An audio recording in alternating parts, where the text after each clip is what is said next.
नमस्कार, बहुत स्वागत है आपका। आप देख रहे हैं द न्यूज, आपके साथ मैं सृष्टि मिश्रा। इस वक्त बिहार में क्या तनातनी का माहौल है वो आपके सामने है। एक तरफ उपेंद्र कुशवाहा ने मैदान छोड़ दिया है, एक तरफ नीतीश कुमार के खिलाफ मोर्चा खोल लिया है। आपको बता दें कि अब ये तनातनी ने नया रूप ले लिया है। वो क्या रूप है, आप भी जरा ललायत होंगे। आपको बता दें कि उपेंद्र कुशवाहा ने बड़ा ऐलान कर दिया है। आज से बिहार की राजनीति चरम सीमा पर, इससे सियासत गरमाई हुई है, क्योंकि उपेंद्र कुशवाहा ने ऐलान कर दिया है कि मैं अपनी अलग पार्टी बनाने जा रहा हूं। पार्टी के नाम का भी ऐलान कर दिया है, जहां उनकी पार्टी का नाम है राष्ट्रीय लोक जनता दल। चलिए, आखिर इतनी नाराजगी क्यों कि वो पार्टी छोड़कर अलग हो गए? इस पर पूरे तरीके से बारीकियों से जवाब लेंगे। हमारे साथ मौजूद हैं भारतीय जनता पार्टी के प्रवक्ता एसएन सिंह जी। सबसे पहले बहुत स्वागत आपका इस चैनल में। नमस्कार।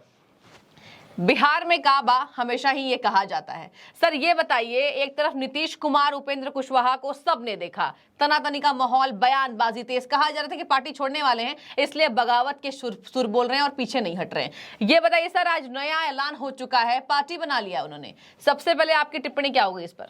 देखिए, बिहार में एक सुशासन बाबू के नाम से जाने जाते थे। हाँ। लेकिन सुशासन बाबू जब कुशासन बाबू हो गए तो मुझे लगता है कि धीरे धीरे सब लोग उनका साथ छोड़ देंगे। अच्छा। और उपेंद्र कुशवाहा ही नहीं साथ छोड़ रहे हैं। हाँ। जनता भी उनका साथ छोड़ रही है और उनको आने वाले समय में दिख जाएगा, क्योंकि सुशासन बाबू कुशासन बाबू कब बन गए ये जनता देख ली कि जिसका विरोध करके, जिसको आप कहते थे कि लालू जी तो अराजकतावादी हैं। हाँ। उस अराजकतावादी के गोद में जब आप जाकर बैठ जाएंगे तो क्या जनता को आप मूर्ख समझते हैं?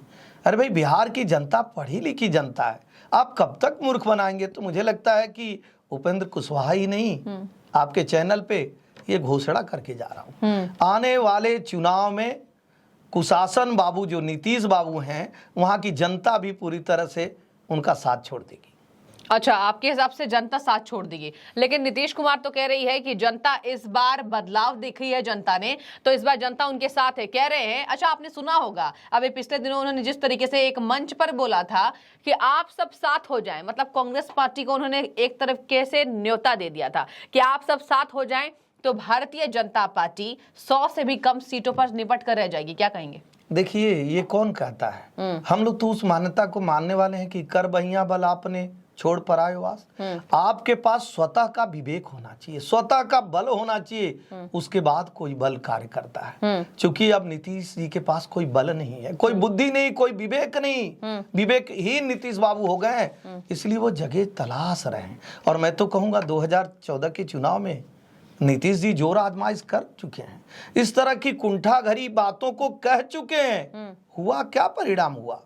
पूर्ण बहुमत की भारतीय जनता पार्टी की सरकार बनी केंद्र में। तो मुझे लगता है कि ऐसे नीतीश बाबू जिनके सरकार में, जिनके कालखंड में इतने अपराध हो रहे हैं, कहीं हत्या हो रहा है, कहीं अपहरण हो रहा है, कहीं गोलियों की तड़तड़ाहट हो रही है, कहीं मकान जला दिए जा रहे हैं, कहीं आदमी जिंदा जला दिया जा रहा है, क्या बिहार की जनता उनको एक फोटो में सजा के रखने के लिए बनाई है? उनसे कभी अगर आपके पत्रकार सवाल पूछते हैं, हर बात को कहते हैं मुझे जानकारी नहीं है। क्या वो लंदन से बिहार को ऑपरेट कर रहे हैं? क्या वो यूएस में जाके बैठे हुए हैं कि बिहार की समस्या ही नहीं जानते हैं? अगर आप बिहार की समस्या नहीं जानते हैं तो जनता ने तय कर दिया है कि वो जो सुशासन बाबू आज कुशासन बाबू बन गए हैं, उनको भी बिहार की जनता करे कि हम उनको नहीं जानते हैं। अच्छा। तो मुझे लगता है इसी नाते नीतीश बाबू का ये अंतिम कालखंड है। अच्छा, अंतिम कालखंड। अच्छा, ये बताइए एसएन सिंह जी, आखिर क्यों कहा जाता है कि कभी इधर कभी उधर? आज हेमंत विश्व शर्मा ने भी उन पर टिप्पणी की है कि कहीं ना कहीं उनको ऑक्सीजन की जरूरत अब कांग्रेस से पड़ रही है,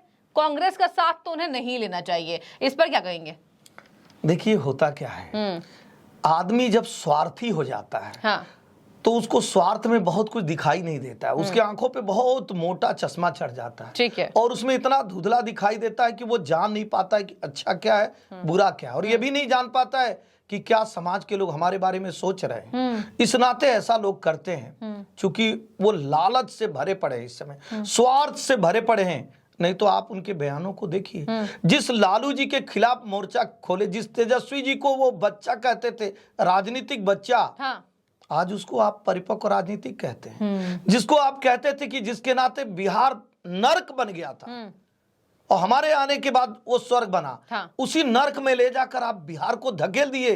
मैं तो नीतीश जी की बात पे आ रहा हूं कि आपने स्वर्ग और नर्क की बात कही और आपके कालखंड में पुनः बिहार नर्क बन गया।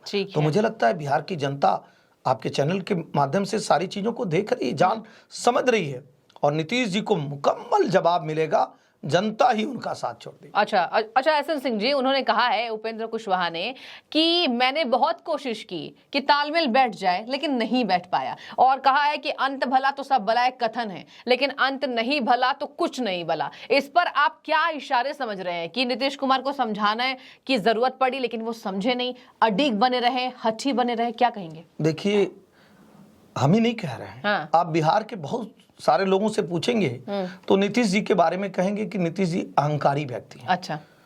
और आज से नहीं, हमेशा से उनका अहंकार दिखता रहा है। बिहार की जनता का कितना भी नुकसान हो जाए, कितना ही अपहरण हो जाए, कितने लोग मर जाएं, कितने लोग जातिवाद क्षेत्रवाद के भेंट चढ़ जाएं, लेकिन नीतीश जी अपने अहंकार से समझौता नहीं करते। तो मुझे लगता है कि ऐसा अहंकारी व्यक्ति, एक तो रावण था जिसने पूरी लंका को समाप्त कर दिया। दूसरे अहंकारी व्यक्ति अगर कोई धरती पर है तो नीतीश कुमार जी हैं, जो अपने कालखंड में ही बिहार की हानि पहुंचा रहे हैं। आप इसके पहले देख लीजिए, भारतीय जनता पार्टी की जब सरकार थी और उनके साथ मिलजुल कर जब गठबंधन चल रहा था, क्या इतने अपराध थे?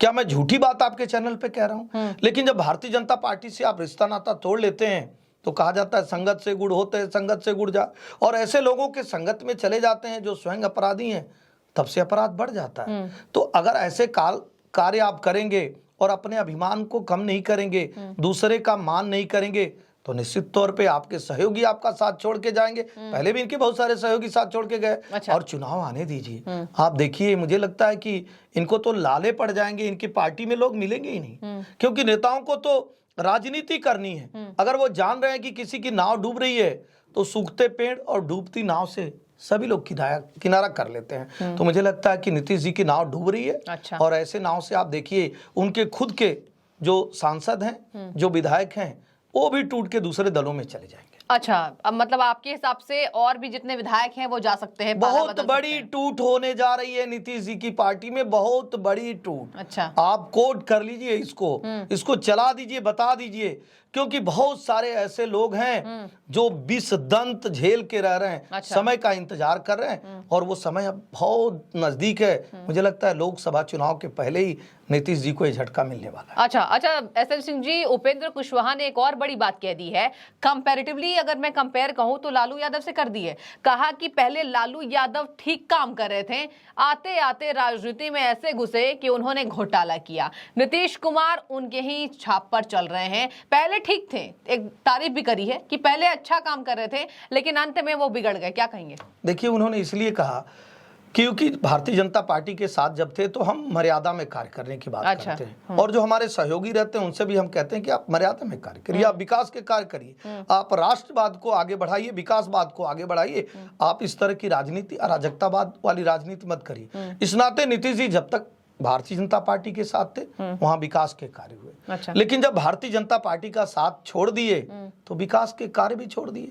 फिर जब अराजकतावादी के साथ चले गए, अपहरणवादी के साथ चले गए, अच्छा। तो अपहरणवाद, अराजकतावाद, बंदूकवाद, इसको जन्म देने वालों से अगर आप दोस्ती करेंगे और उसके साथ आगे बढ़ेंगे तो निश्चित तौर पे परिणाम भी ऐसा होगा, क्योंकि कहा गया है जो जस करे सो तस फल चाका। तो अगर आप गलत कार्य किए हैं तो उसका परिणाम भी आपको भुगतना पड़ेगा नीतीश जी। अच्छा, अंतिम सवाल आपसे, ये भी कहा जा रहा है कि कहीं ना कहीं गठबंधन तो नहीं लेकिन गठबंधन में कहीं ना कहीं टूट पड़ता हुआ दिखाई दे सकता है। तेजस्वी यादव डिसाइड नहीं कर पा रहे हैं कि पार्टी से किसको निकाले किसको रखें, और नीतीश कुमार के बयानों का भी वो जवाब नहीं दे पाते, बसते नजर आते। इस पर क्या कहेंगे? देखिए, टूट क्यों नजर आ रही है? हाँ। इसको एक एक करके बताइए। जी। विधानसभा चुनाव होना है लोकसभा के बाद, लोकसभा में अगर वो समर्थन नीतीश जी को कर देते हैं, अच्छा। तो विधानसभा में फिर बात आएगी कि तेजस्वी जी सिरमौर होंगे कि नीतीश जी होंगे। अच्छा। क्या नीतीश जी उसको स्वीकारेंगे? तो दोनों लोगों में ये लग रहा है कि इसके बाद वाला क्या है। अभी जो लोकसभा है वही नहीं, लोकसभा के बाद विधानसभा में क्या होगा। इस नाते जो लोकसभा और विधानसभा की जो खिचड़ी है ना, यही बहुत खतरनाक पक रही है। अच्छा। और सारे परिणामों को यही जन्म देगी। मुझे लगता है कि फिर दोबारा कह रहा हूं आपके चैनल के माध्यम से, ये अंतिम काल खंड नीतीश जी का है। नीतीश जी की पार्टी में बहुत बड़ी टूट होने वाली है और नीतीश जी को बिहार की जनता पूरी तरह से छोड़ चुकी है। अच्छा, ठीक है, देखने वाली बात होगी। अब यहाँ पर बीजेपी प्रवक्ता का कहना है कि महागठबंधन में टूट होगा, और एक तरफ नीतीश कुमार कह रहे हैं कि दावा है बीजेपी सिमटेगी इस बार, कांग्रेस का बस साथ चाहिए। जहां पर बीजेपी में ये बातें कही जा रही है कि नीतीश कुमार का अब कुछ नहीं होने वाला है। देखने वाली बात होगी, क्योंकि जनता डिसाइडिंग फैक्टर, जनता जनार्दन, जनता डिसाइड करेगी, बिहार की जनता। तो आपका रोल काफी अहम है। और फिलहाल एसएन सिंह जी, आपने जितनी बारीकियों से जवाब दिया है, आपका बहुत बहुत धन्यवाद चैनल में जुड़ने के लिए। और धन्यवाद। अब आप कमेंट करके बताइए कि एक तरफ उपेंद्र कुशवाहा के बगावती सुर जमीनी स्तर पर अलग पार्टी बनाते हुए नजर आती है, और एक तरफ नीतीश कुमार के लिए बातें कही जा रही है कि आने वाले चुनावों में मुश्किलों का दौर होना पड़ सकता है, मुश्किलों के दौर से नीतीश कुमार को गुजरना पड़ सकता है। तो फिलहाल आपका बहुत शुक्रिया।